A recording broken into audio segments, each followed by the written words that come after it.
रवींद्रराव, अहो असं नका करू, आमची बाजू पण समजून घ्या ना. अहो मी मुलीचा बाप आहे. माझ्या मुलीचं लग्न मांडवात मोडलं तर तिच्याशी कोण लग्न करेल?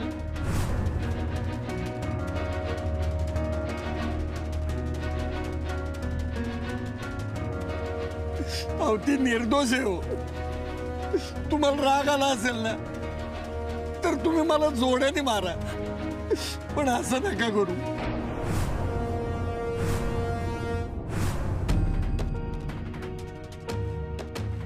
मी हात जोडतो तुमच्या पुढे, हवं तर पाया पडतो तुमच्या.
माझी मुलगी माझा मान आहे हो, तिला असं आवेरू नका.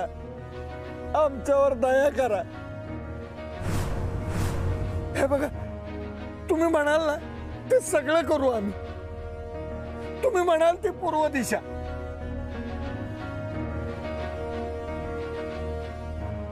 पण आता या मुहूर्तावर नवरा नवरीच्या डोक्यावर अक्षरा पडू द्यावं प्लीज.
बाबा तुम्ही काय करताय?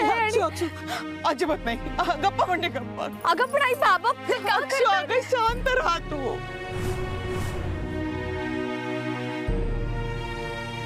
ओ काका बघा, हे लग्न मोडू नका. कारण जे काय झालं ना त्यात मास्टरिंग बाईंची काही सुद्धा चूक नाही आहे. अहो खरंच काही चूक नाही आहे त्यांची. त्या शुद्ध आहेत, पवित्र आहेत. त्या गाभारातल्या ज्योतीसारख्या आहेत. तुम्हाला खरं सांगतो मी, त्यांची काहीच चूक नाही आहे. त्यांना तुमच्या पोरासंगच लगीन करायचं आहे. त्या कमिटेड आहेत त्याच्या संग. तुमचं भाग्य आहे काका, तुम्हासनी अशी सून मिळायला लागल्या. तुमच्या घरी लक्ष्मी यायला लागले, तिच्याकडे तुम्ही पाठ फिरू नका. ऐका माझं, त्यांचे बाबा एवढं गायवाया करायला लागल्यात. तुम्ही असं करू नका. ते चार चौकात पाहुणे पाहिजे ते बरं वाटत नाही. हे चांगल्या माणसाचं लक्षण आहे का? खरं सांगा तुम्ही मला. चुका होते सगळ्यांकडनं होते, पण आता मुहूर्ताच्या आधी तुमची सून तुमच्या समोर आहे की नाही? मुहूर्त आहे अजून, हा नवरा नवरी आहेत, गुरुजी आहेत. तुम्ही असं करू नका, हे लग्न मोडू नका. मी खरं सांगतो, अशी सून तुम्ही दिवा घेऊन जरी हुडकायला गेला ना तरी सापडणार नाही.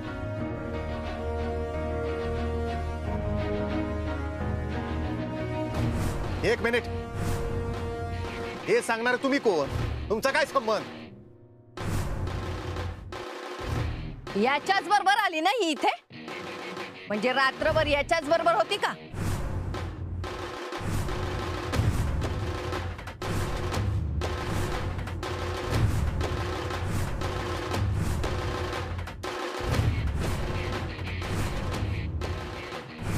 अच्छा, म्हणजे तिची वकिली करायला तुम्ही आलाय व इथं पुढं? नाही ना, मला वकिली अजिबात करायची नाही आहे. आणि तेवढा मी शिकलेला पण नाही वकिली करण्यासाठी. खऱ्याचं खोटं, खोट्याचं खरं मला करायचं नाही. जे काय आहे ते सरळ सांगतो, सत्य सांगतो. आमच्या आईसाहेबांच्या पायाची शपथ घेऊन सांगतो मी काका, जे काय झालं ना त्यात मास्तरीनबाईंची काही सुद्धा चूक नाही आहे. त्या काल रात्री इथं नव्हत्या कारण त्यासनी किडनॅप केलं होतं, फक्त एवढं कारण आहे. होय आहो, तुमच्या पोराशी त्या पूर्णपणे कमिटेड आहेत आणि ह्याचा मी साक्षीदार आहे. त्यांचं फक्त आणि फक्त कमलरावांवर प्रेम आहे. कमलराव सोडून दुसऱ्या कुठल्याही माणसाचा विचार त्यांच्या डोक्यात नाही आणि कधी त्या करणार पण नाही.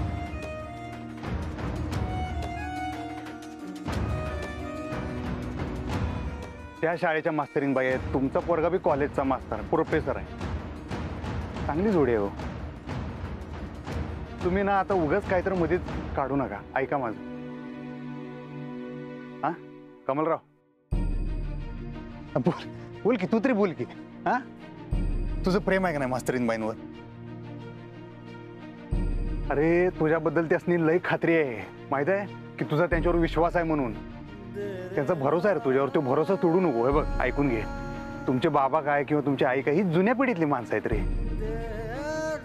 पण तुला तर कळते का नाही तुझी गाठ कुणासंग बांधली जाणार आहे? हा तुझं नशीब आहे. दैव देते आणि कर्म नेते, असं करू नकोस. ही अशी बायको मिळाला ना कमलराव, कमलराव एक नंबर राव, भाग्य आहे तुमचं. असं करू नका जा.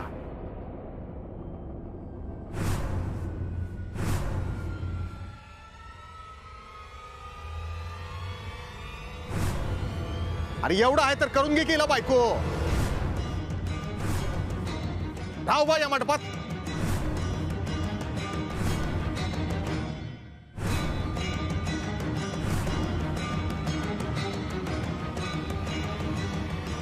आम्ही टाकतो तुमच्या डोसकीवर अक्षदा. बाप,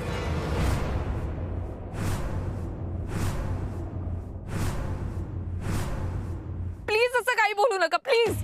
तुला काय त्याचं? लग्न झाल्याशी मतलब आहे ना व? हाय की हो नगाला नग. आणि तुझ्या बापाचे आबरू पण वाचल की. अब्रू, माझ्या बाबांची अब्रू जावी असं काय केलंय त्यांनी? आणि मी तरी काय केलंय? अक्षरा, नाही नाही आई, थांब, तू थांब थांब, मला बोलू दे प्लीज. मी काही चुकीचं वागले नाहीये. तुमची मान खाली जाईल असं कुठलंही कृत्य माझ्या हातून घडलं नाहीये. खरंच सांगते मी. नात्यात विश्वास हवा ना. तुम्ही काहीच बोलणार नाही आहेत का कमल? तुम्ही जराही विश्वास नाही दाखवणार माझ्यावर? तुम्ही असे गप्प का आहात? तुमचे बाबा बोलतायत ते चुकीचं आहे, त्याचा मला त्रास होतोय, पण तुम्ही गप्प आहात त्याचा मला जास्त त्रास होतोय. कमल, काहीतरी बोला ना तुम्ही.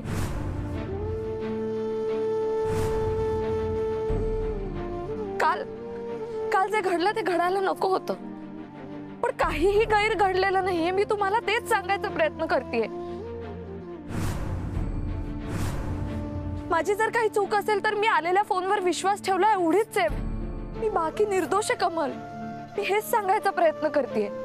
माझ्या बाबांनी तुमच्या बाबांच्या पायावर फेटा ठेवावा आणि त्यांनी तो उधळून लावावा एवढा काही मोठा गुन्हा केलेला नाहीये मी.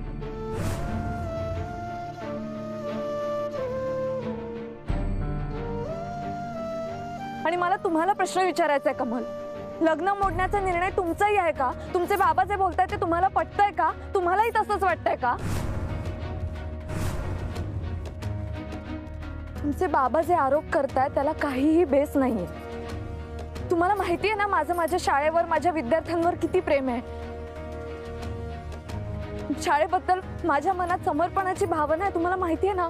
आणि फक्त प्रेम म्हणून नाही, पण मी शाळेच्या कामाला एक शिक्षिका म्हणून किती झोकून दिले तुम्हाला माहिती आहे. त्यावरून तुम्ही अनेकदा मला बोलले आहात. तुम्ही एवढा अंदाज लावू शकता ना कमल की असं काहीतरी होऊ शकतं.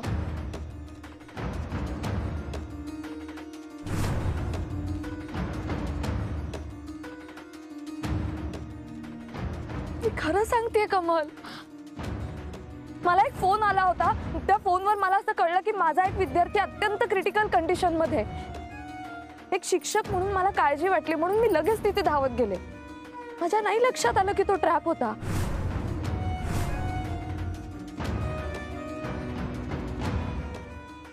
तिथे त्यांनी मला किडनॅप केलं कमल, मला डांबून ठेवलं, टॉर्चर केलं मला. माझ्या विद्यार्थ्यांनी अधिपतींना सांगितलं आणि ते लगेच अगदी देवासारखे धावून आले.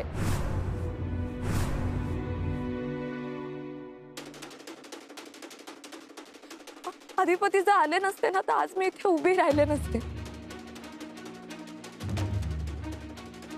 तेच तर म्हणतोय मी, देवासारख्या माणसाचीच लग्न कर. माझं लग्न कमलशी ठरलंय आणि त्यांच्याशी मी कमिटेड. चॉईस म्हणून नाही, परिस्थितीमुळे मी त्यांच्या बरोबर होते. आणि त्यांनी त्यांचा सभ्यपणा सोडला नाही आणि मी माझी मर्यादा नाही ओलांडली. आली मोठी.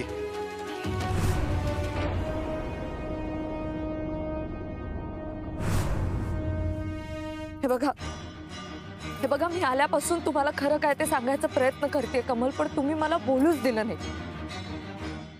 पण आता जर भर मंडपात तुम्ही माझ्या इंटेग्रिटीला चॅलेंज करणार असाल, माझ्या आई बाबांच्या संस्कारांवर शंका घेणार असाल, तर तुम्हाला जे काही घडलं ते सगळं सांगायलाच पाहिजे.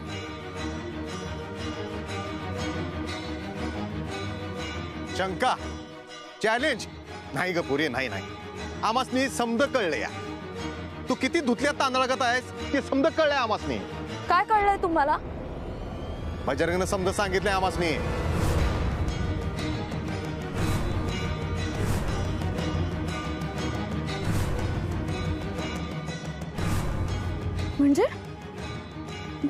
म्हणजे बजरंगीचे सांगितलं ते खरं आणि मी जे बोलते ते खोटं?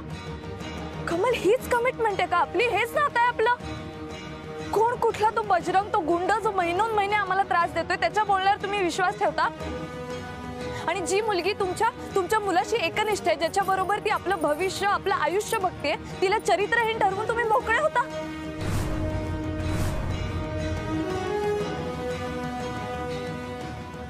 ओ कमल, काहीतरी बोला ना तुम्ही. तुम्हाला हे पटतंय का? तुम्हाला बजरंगच्या बोलण्यावर विश्वास ठेवायचा आहे का? हे बघा, तुमच्या मनात शंका येऊ शकते, शंका येणं मी समजू शकते, पण तुम्ही भर मंडपात तमाशा केलात. तुम्हाला खरं काय ते जाणून घ्यायचं होतं ना, मग मला जाब विचारायचा. मी तुम्हाला सांगितलं असतं स्पष्टपणे. माझ्या आई बाबांची शपथ घेऊन मी तुम्हाला खरं सांगितलं असतं. कोण कुठला मवाली, त्याच्या बोलण्यामागचा हेतू लक्षात न घेता तुम्ही मला दोषी ठरवून मोकळे झालात. कमल, काहीतरी बोला ना तुम्ही. गप्प का? मला कळतच नाही. मी तुम्हाला पुन्हा पुन्हा तेच विचारतेय. तुम्ही बजरंगच्या बोलण्यावर विश्वास ठेवणार आहात का? मी खोटं बोलते असं वाटतंय का तुम्हाला? सांगा ना कमल, ते जे म्हणतायत तेच वाटतंय का तुम्हाला? अगं तो गप्पा आहे ना, ह्यात तू समजून घे ना.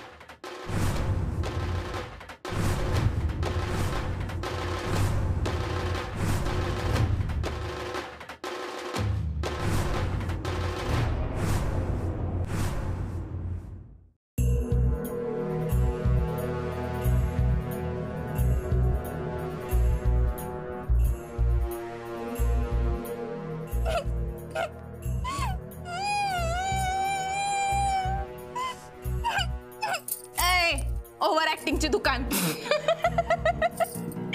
कसली ओव्हर ऍक्टिंग करते करतीस ग चंचे? पण मावशीला पटलं ना, मी खरंच जीव द्यायला चालली. अगं पण नुसतं पटून चालणार नाही. तुझ्या गळ्यात मंगळसूत्र पाहिजे का नाही? पर मुहूर्त गेला ना व. अगं आपल्याला काय एवढं मुहूर्ताचं? मम्मी, आपल्याला फक्त पैसा महत्वाचा. मग ते मंगळसूत्र मुहूर्तावर गळ्यात पडो नाही तर नाही पडो, माझ्या गळ्यात पडलं म्हणजे झालं. या घरच्या खजिन्याची किल्ली आहे ते मंगळसूत्र.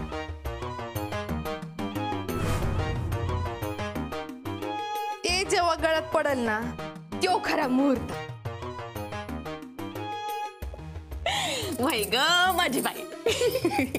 पर हे बघ, ताईशी का नाही तू नीट जपून बोलायचं सा.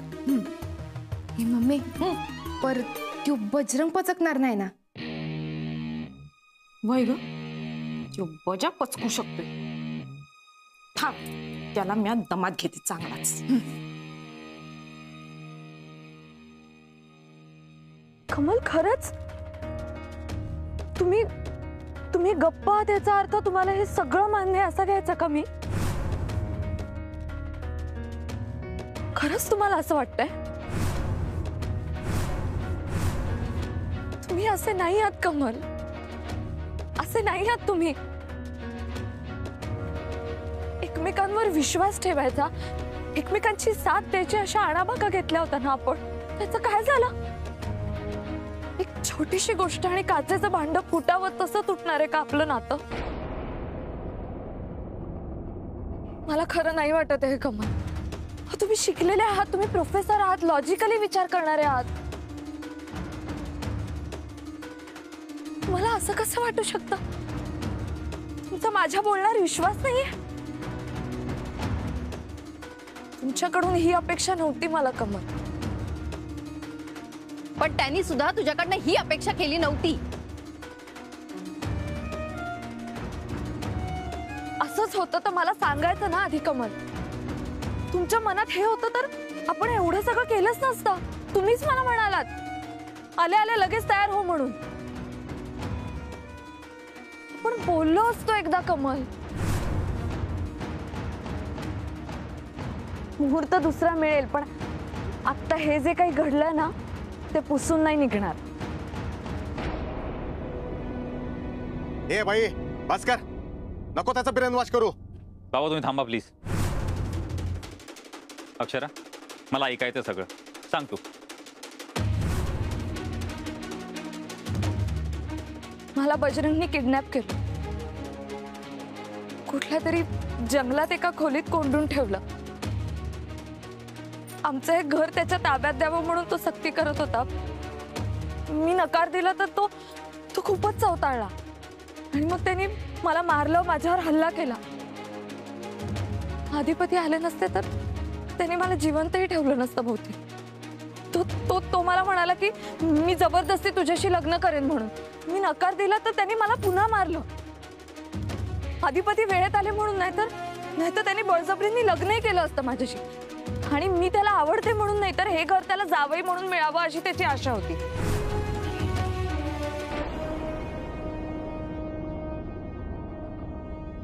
आणि मग अधिपती जीवाची पर्वा न करता तिथे धावून आले. अधिपती तिथे आले तेव्हा ते एकटे होते. बजरंगची गँग होती, पण तरीही त्यांनी बजरंगशी 2 हात केले.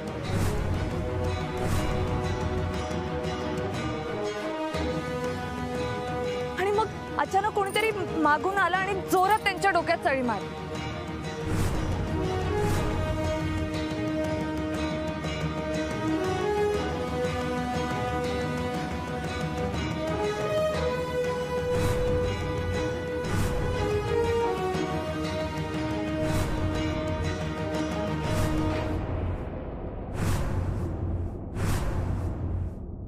बजरंगच्या माणसांनी यांच्या डोक्यात छडी मारली आणि पळ काढला तिथून. अधिपती बेशुद्ध झाले होते.